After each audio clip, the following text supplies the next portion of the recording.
Hi friends, நாளைக்கு ஓட்டு. சர்க்கார் படம் பார்க்கும்போது நமக்குள்ளே அந்த ஓட்டு போட சொல்கிற அந்த ஒரு விஷயம் வைப் ஆகும். கண்டிப்பாக ஆகும். விஜய் ஃபேன்ஸ் ஒவ்வொருத்தருக்கும் இந்த ஃபீல் இருந்திருக்கும். அப்போ நான் யோசிச்சிருப்பேன், ஓட்டுங்கிறது எவ்வளோ இம்பார்ட்டண்ட் அப்படின்னு சொல்லிட்டு.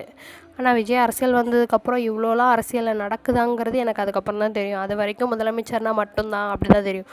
அதில் எம்எல்ஏ, எம்பி, இத்தனை துறைகள் இருக்குது, இத்தனை தொகுதி இருக்குது. அதெல்லாம் எனக்கு எதுவுமே தெரியாது, சுத்தமாக தெரியாது. இப்போவும் அவ்வளோவா டீப்பாக தெரியும்னு தெரியாது. பட் முன்னே இருந்ததுக்கு இப்போ விஜய் வந்ததுக்கப்புறம் நான் எவ்வளவோ அரசியலை பற்றி தெரிஞ்சுக்கிறேன். ஏன் இப்படி எல்லோரும் இப்போது ஆட்சியில் இல்லாத ஒருத்தவங்க அவங்களுக்கு அது பண்ணுறோம் இது பண்ணுறோம் அப்படின்னு ஓட்டு கேட்குறாங்க. ஒரு நியாயம் இருக்குது. அரசியலில் நீங்கள் 5 வருஷம் இருந்திருக்கீங்க, அப்புறமும் ஏன் நான் உங்களுக்கு இது இலவசமாக தரேன் அது இலவசமாக தரேன்னு சொல்லி ஓட்டு கேட்கணும்? நீங்கள் பண்ண நல்லதுகளை சொல்லியிருந்தாலே போதுமே.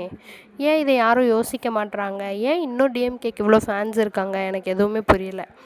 பட்டு இவங்களாம் எப்படி ஆட்சி பண்ணியிருக்காங்கன்னு நீங்கள் பார்த்துருக்கீங்க. நியூவாக ஒருத்தர் வராரு, நம்ம அவருக்கு ஓட்டு போட்டு அவரை ஜெயிக்க வைப்போம். அவரும் என்ன பண்ணுறாருன்னு பார்க்கலாம். இது ஒன்றும் பெர்மனெண்ட் ஜாப் கிடையாதே. 5 வருஷம் தானே.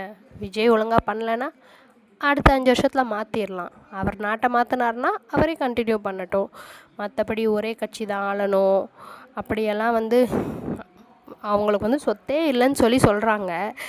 ஆனால் பேரில் ப்ரொடக்ஷன் கம்பெனி. எனக்கு ட்ரெயினில் போகும்போது ஒரு குழந்த பிச்சை எடுக்கும்போது அவ்வளோ கஷ்டமாக இருக்குது. அப்போ இந்த அரசியல் எங்கே இருக்குது அப்படின்னு நீங்களும் கொஞ்சம் யோசித்து நாளைக்கு உங்கள் ஓட்டை போடுங்க. ஹாய் ஃப்ரெண்ட்ஸ், நாளைக்கு ஓட்டு. சர்க்கார் படம் பார்க்கும்போது நமக்குள்ளே அந்த ஓட்டு போட சொல்கிற அந்த ஒரு விஷயம் வைப் ஆகும். கண்டிப்பாக ஆகும். விஜய் ஃபேன்ஸ் ஒவ்வொருத்தருக்கும் இந்த ஃபீல் இருந்திருக்கும். அப்போ நான் யோசிச்சிருப்பேன், ஓட்டுங்க